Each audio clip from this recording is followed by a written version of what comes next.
Olá, sejam muito bem-vindos ao Narrativas Antagonista. Eu sou Madeleine Lasco, sou sua companhia de segunda a sexta-feira às 5 horas da tarde aqui no YouTube do Antagonista. Você também lê a minha coluna no site do Antagonista sem paywall. Fato do dia: STF fecha o Twitter por causa do Elon Musk? Pois é, gente, que história que não acaba mais. Uma história que tá todo mundo aí comentando nas redes sociais, muita gente me pedindo uma narrativa sobre isso, uma narrativa sobre isso. Pois é, tá aqui. Hoje tem, mas vocês sabem que a gente aqui não faz debate rasteiro, não. Aqui é alto nível. E para manter o alto nível, nesses dias de hoje, a gente tem de treinar e preparar a nossa mente. Aqui nós fazemos esse exercício diário. Eu te trago os fatos e depois a minha opinião. Mas antes disso, eu te digo uma coisa que você só vê aqui. E que, todo mundo fica mais esperto. Qual é a narrativa da esquerda e qual é a narrativa da direita? Bora lá! Fato do dia: STF fecha o Twitter no Brasil por causa do Elon Musk? Pois é, gente, o que será que vai acontecer? É uma história que já está bem comprida, bem comprida. A gente vai trazer aqui os últimos lances, tá? A gente teve uma intimação feita ao Twitter por meio do Twitter. Nós já sabemos, você já viu no Narrativas Antagonistas, já viu no Antagonista, já viu na Cruzoé, que o Twitter decidiu fechar os seus escritórios no Brasil depois de uma, vamos dizer, ameaça, não seria uma ameaça, seria um documento que diz que poderia prender o representante legal do Twitter. Aqui no Brasil eles decidiram fechar os escritórios. E aí o que é que acontece?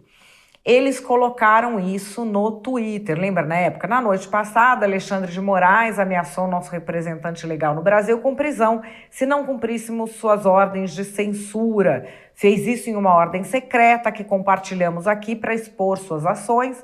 Bom, o STF foi lá e postou como resposta a esse tweet, que não é de agora, vocês se lembram? Foi já faz um tempo, faz umas semanas, foi no dia 17 de agosto, ele postou como resposta, mas no dia 28 de agosto, 11 dias depois, um documento.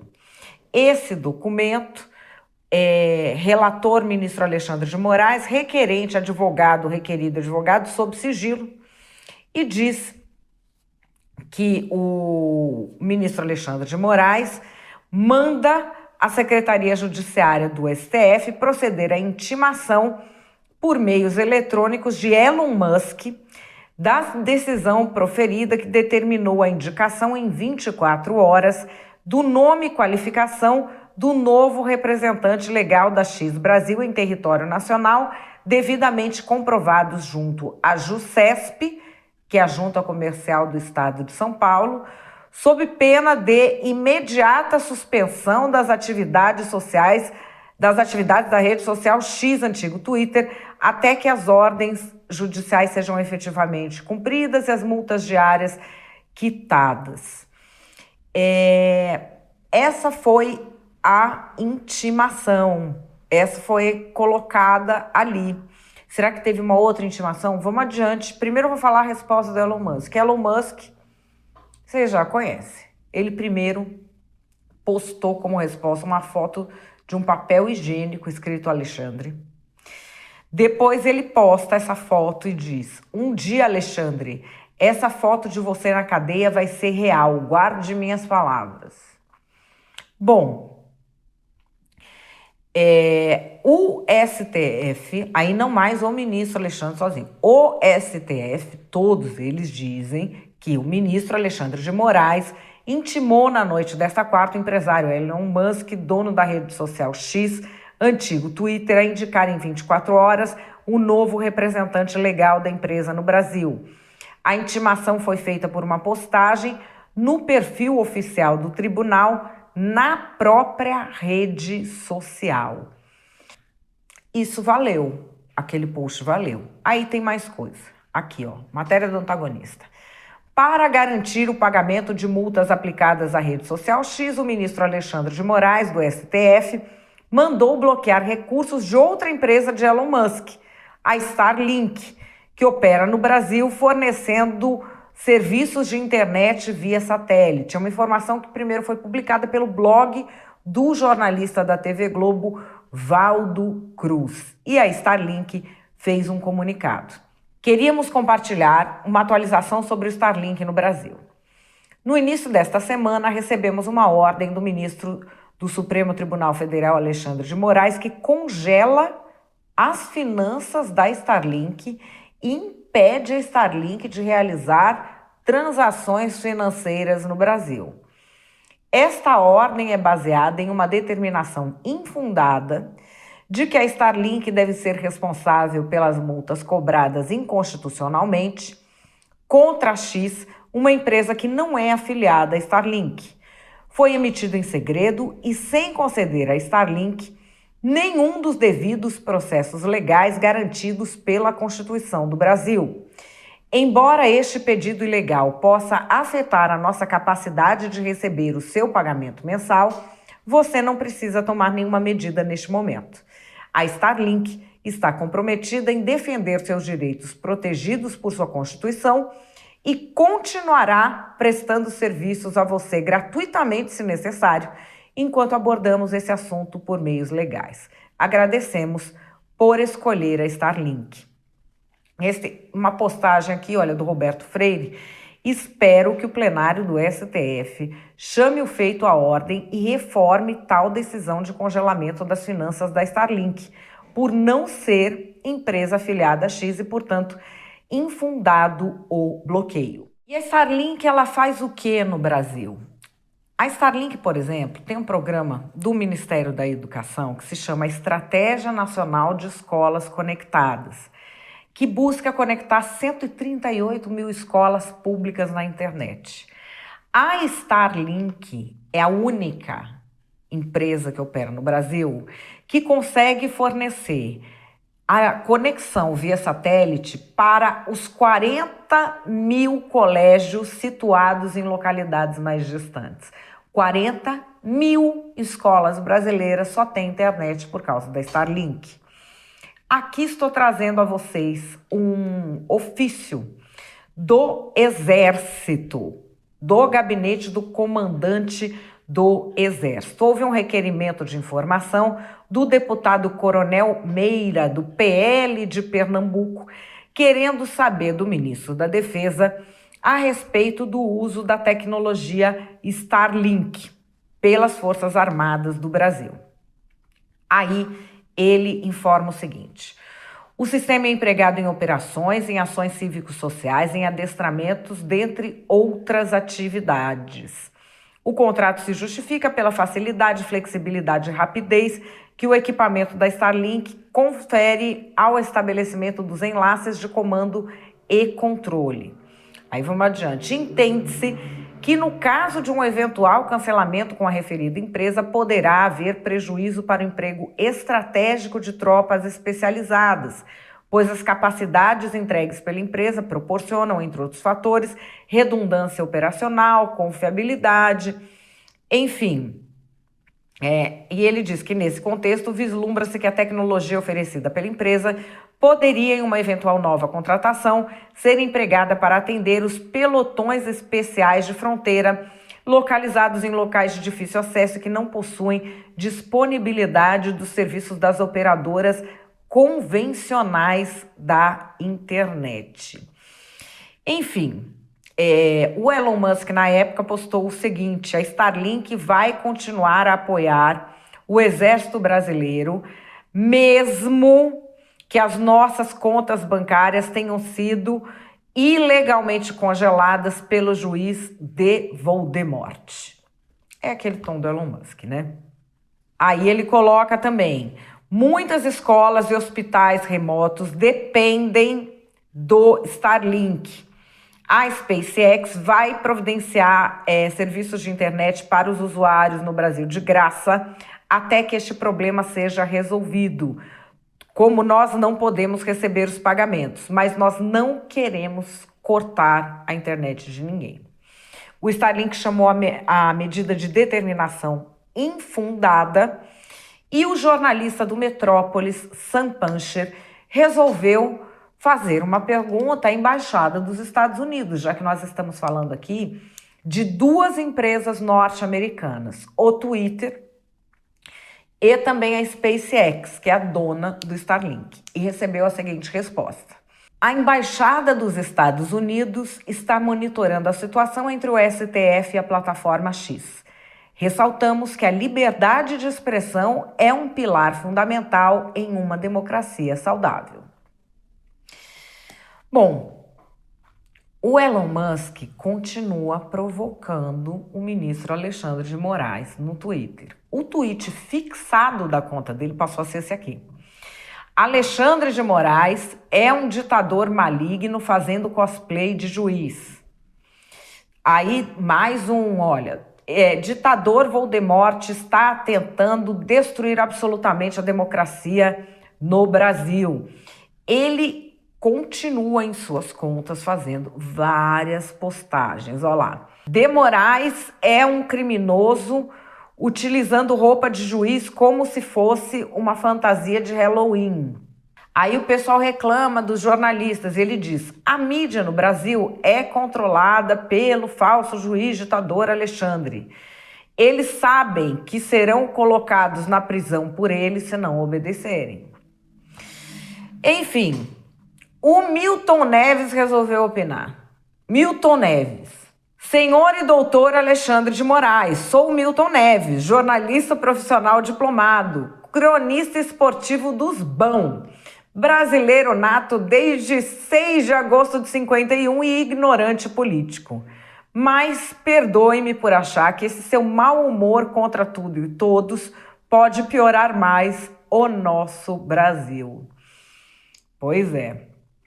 O presidente Lula foi dar uma entrevista sobre esse tema todo, sobre a história do congelamento das contas do Starlink, sobre a exigência para que tenha um representante legal no Brasil, já que toda a equipe foi demitida depois que se ameaçou de prisão a representante legal no Brasil. O presidente Lula falou hoje sobre esse tema, vamos ouvir. Olha, o olhar de que todo e qualquer cidadão de qualquer parte do mundo que tem investimento no Brasil está subordinado à Constituição brasileira e às leis brasileiras.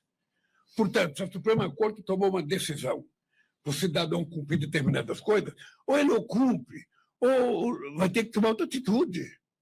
Porque não é porque o cara tem muito dinheiro que o cara pode desrespeitar. Esse cidadão é um cidadão americano, ele não é um cidadão do mundo. Ele não pode ficar ofendendo os presidentes, ofendendo os deputados, ofendendo o Senado, ofendendo a Câmara, ofendendo a Suprema Corte. Ele pensa que é o quê? Ele pensa que é o quê? Então é o seguinte, cara, ele tem que respeitar a decisão da Suprema Corte brasileira. Se quiser, bem, se não quiser, paciência. Se não for assim, esse país nunca será soberano. Esse país não é um país que tem uma sociedade complexo de vira-lata, que porque o cara americano gritou, a gente fica com medo. Não. Esse cara tem que aceitar as regras desse país. E se esse país tomou uma decisão através da Suprema Corte, ele tem que acatar. Se vale para mim, vale para ele. Tá aí o presidente Lula falando que tem que ter um representante legal no Brasil. E daí eu te pergunto, quem é o representante legal do Xvideos no Brasil? Quem é o representante legal do Pornhub no Brasil? Quem é o representante legal do Discord no Brasil? Quem é o representante legal do Canva no Brasil? Quem é o representante legal do CapCut no Brasil? Quem é o representante legal do Quai no Brasil? Pois é. Muitas perguntas, todos devem ter representantes legais, óbvio. Mas aqui eu quero te fazer uma pergunta muito interessante. Quem é o representante legal do MST no Brasil? Já que o MST recebe verbas públicas. Quem é o representante legal do MST no Brasil? Vamos ver aqui na CPI do MST o delegado Éder Mauro. MST, em primeiro lugar, não é nenhum grupo de pessoas que queiram o bem desse país. São um grupo desocupado que não tem CNPJ, que é composto por bandidos desocupados. Tem o CPF também. Não tem Tem CPF. identidade. Não tem CNPJ. não Não tem tem nada. nada. Isso de um movimento E se social. existe o Você responde CPF. pelo o crime de relator. tortura, meu E se senhor. Vem falar existe- de movimento social. E se Coloque-se no existe seu um lugar. bandido Tem nesse CPF país, é o aqui, teu tem presidente da identidade. República. Tem o Responde por tortura. Vem falar de movimento social. Você responde pelo crime de tortura, meu senhor. Vem falar de movimento social. Coloque-se no seu lugar. nesse país é o teu presidente da República.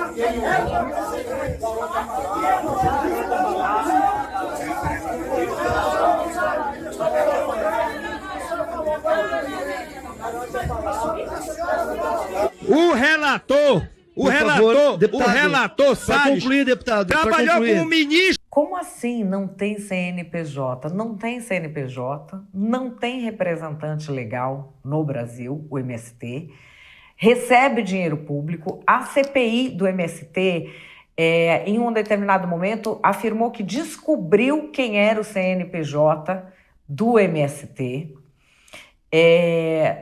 Muita gente pensa que tem, né? Porque a Vila Madalena inteira está de boné do MST, a pessoa fica pensando... esse dinheiro vai para algum lugar? E o tal do arroz orgânico que eles vendem? O MST não é uma entidade constituída, não, e não existe um representante nem oficial e nem legal, não existe representante legal do MST no Brasil. O deputado Newton Tato, do PT, explicou essa situação numa entrevista um tempo atrás, na época da CPI. E aí eu quero dizer outra coisa para você entender que você é deputado novo, tá? E você não conhece a realidade dos mais pobres desse país, tá? Um movimento popular que luta por direitos. Eu vou dar um exemplo muito banal, mas para as pessoas que estão acompanhando a gente entendem. Se você mora numa rua ou numa comunidade, num bairro que não tem posto de saúde, em especial as mulheres, as mães, se mobilizam e se organizam e vão lá e ocupam a prefeitura, uma subprefeitura, ocupam um espaço público, faz um protesto para lutar pelo direito. Este movimento não tem CNPJ e a Constituição brasileira não exige que tenha CNPJ para lutar por direitos. Então, não sei que viagem que vocês estão fazendo para querer criar uma CPI, porque, de repente, o movimento não tem CNPJ. E lembra aquele jornalista americano que estava lá na história do Twitter Files, o Michael Schellenberger? Ele continua falando do tema e gravou um vídeo sobre esses recentes acontecimentos aqui no Brasil. Após as eleições de 2022, escreveu David Agape no ano passado, Moraes se encontrou com o presidente Lula, pedindo a implementação da legislação de regulamentação das redes sociais. Ao longo da eleição, Moraes usou vários métodos para censurar amplamente os oponentes de Lula, uma tática que muitos acreditam ter sido fundamental para a vitória de Lula. E outros detalhes confirmam que Moraes tem um apoio do presidente Lula. Ontem, uma jornalista brasileira relatou que Moraes ganhou o apoio de pelo menos 2 outros juízes do Supremo Tribunal antes de anunciar que fecharia o X se a empresa não tornasse disponível a representante brasileiro para ser encarcerado por violar as ordens de censura de Moraes. Um deles disse à jornalista que nenhuma empresa pode operar no Brasil sem representação legal e em desrespeito às leis e à soberania nacional. Os ministros do STF disseram que a repórter Moraes teria o apoio da maioria do STF caso fosse necessário suspender as atividades da rede social no país. Esses juízes defenderam Moraes, dizendo que sua decisão de notificar Musk via X foi uma tentativa de dar ao bilionário outra chance de manter a rede social online. O ministro nem precisava fazer isso. Ele podia ter simplesmente suspendido as atividades da plataforma sem qualquer intimação porque já havia cumprido o procedimento legais antes. Em 1994, eu entrevistei Lula e perguntei se ele pretendia transformar o Brasil em uma ditadura socialista como Cuba. Ele disse que não, que essa não era sua intenção. Parece que ele mentiu e agora está no processo de fazer exatamente isso. E qual é a minha opinião? Xandão, eu autorizo. Já até fiz a minha cartinha de despedida do Twitter, já postei. Vigiar e punir é bom demais. Essa extrema-direita fascistoide finalmente encontrou alguém que sabe impor limites aos ataques que eles fazem à democracia. A democracia brasileira tinha um inimigo, que era o genocida. Só que ele foi tornado inelegível. E quem é hoje o principal inimigo, a principal ameaça à democracia brasileira? É o Elon Musk. E é o seguinte, a lei tem de ser cumprida, tem de ter representante legal no Brasil, tem que ter. Não existe nada no Brasil sem um representante legal. Ele não gosta? Fecha o Twitter.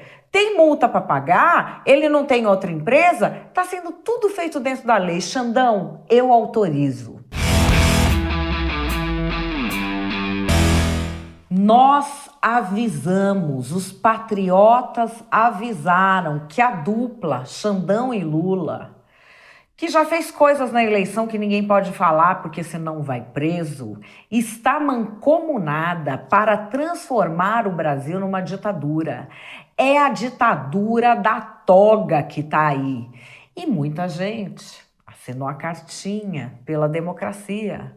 Muita gente acreditou na história de vamos abrir o inquérito das fake news porque tem um gabinete do ódio. Nunca aprovaram. Bolsonaro não fez nada e não faria. Nunca existiu um gabinete do ódio. E as pessoas que apoiavam essa investigação são as responsáveis por tudo que está acontecendo hoje. Quem não recomendou voto no Bolsonaro tem as mãos cheias de sangue. Faz o L agora, isentão. E qual é a minha opinião? Eu tenho medo de dar a minha opinião. Eu tenho muito medo de dar a minha opinião. E por que eu tenho medo de dar a minha opinião? Porque dá um azar danado, olha, atrai uma má sorte opinar sobre esse tema. Eu sou muito supersticiosa, eu tenho muito medo. E não é um medo assim só pela minha superstição, é porque já aconteceu de eu atrair azar por ter opinado sobre este tema. Em 2022, antes das eleições no meio do ano, eu escrevi uma coluna com o seguinte título: transformar Alexandre de Moraes em Batman não salvará a democracia. Pode procurar, a coluna está no ar ainda. Isso me atraiu uma má sorte, gente. Foi uma maré de má sorte que eu falei, eu não quero que isso se repita. Rezei muito para São Miguel Arcanjo, Nossa Senhora dos Anjos, para tirar essa má sorte do meu caminho. Vou contar para vocês o que aconteceu, essa má sorte. Uns dias depois que eu escrevi essa coluna, vejam a maré de má sorte, porque isso aí, você tem que estar com a pior má sorte do mundo para acontecer. Uns dias depois, esses inquéritos são todos secretos, mas houve uma divulgação de um trecho desse inquérito pelo gabinete do ministro responsável. Se divulgou ali um trecho, tinha um press release falando de algumas coisas, e um trecho do inquérito, saiu assim, prints, né, nesse press release. Nesses prints, aparece o meu nome, com uma acusação grave. E aí, eu nunca fui informada de que era investigada no inquérito. Meu advogado, doutor André Frois, foi ver, e eu não estava no inquérito. Aí começa aquele povo da internet, né, maluco, falar que eu era do gabinete do ódio, isso, aquilo. Gente, deu uma confusão essa história. Uma confusão. Tem gente que até hoje acha que ou eu sou investigada ou sou do gabinete do ódio. E aconteceu, olha o azar. Olha o azar. Eu movi um processo civil, não criminal, jamais, porque eu sou a favor da liberdade de expressão. Pode se expressar do jeito que for, jamais imagino que uma pessoa deve ir para a cadeia pelo que fala. Mas, se me causa dano, fala o que quiser, mas me paga, me ressarce o dano. E eu resolvi abrir um processo, né, contra uma pessoa que não só reproduziu isso dizendo que eu era do gabinete do ódio, como fez mais de 100 tweets inventando toda uma história sobre a minha vida. Minha vida é pública há 28 anos, então era uma invenção e a pessoa sabia, para tentar puxar tapete, queimar, competir, essas coisas. O Poder Judiciário disse que ela tem o direito de me acusar de ser uma criminosa. Eu nem sabia que isso existia, eu achava que isso era crime, mas tudo bem. E essa denúncia, no fim, foi dada como inepta pela própria Polícia Federal, que ouviu o denunciante. E ela nem foi levada em conta no inquérito. Mas, enfim, vocês veem que rolo? Que má sorte! Opinar sobre isso atrai uma maré de azar. Azar, porque, olha, essas coisas que aconteceram foram o quê? Por acaso. Acaso. É alguém que deu um print ali um pouco a mais que devia, é o outro que não sei o quê. Azar. Então, por isso eu tenho muito medo de opinar sobre esse tema, porque eu acho que ele atrai um azar danado. Vocês todos sabem que eu trabalhei no STF. Aprendi muito. Eu sou muito, muito, muito, muito grata por ter trabalhado no STF. É uma honra para qualquer cidadão servir a Suprema Corte do seu país. Profissionalmente, para mim foi muito bom. Eu aprendi como as coisas funcionam, aprendi a ter um outro olhar, diferente daquele do jornalista que só faz a cobertura e nunca pôs a mão na massa para saber como as coisas são ali. Alguns dos prêmios mais importantes da minha carreira eu ganhei no STF, incluindo um prêmio do Unicef em Nova York por um trabalho que eu fiz. A minha equipe, eu era líder de uma equipe grande, que ganhou 14 prêmios nacionais por excelência naquilo que fazia, que era na área de comunicação.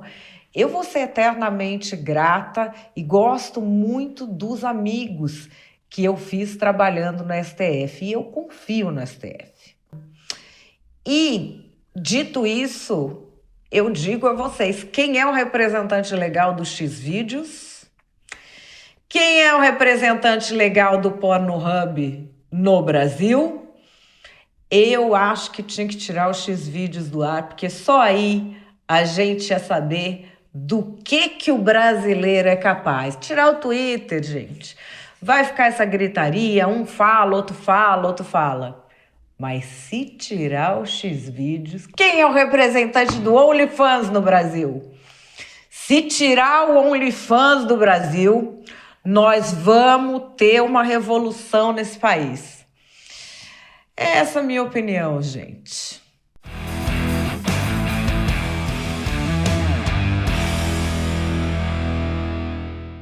Bom, pessoal, o Narrativas Antagonistas vai ficando por aqui. Muitíssimo obrigada pela sua companhia. Quero saber a sua opinião sobre este caso aqui embaixo.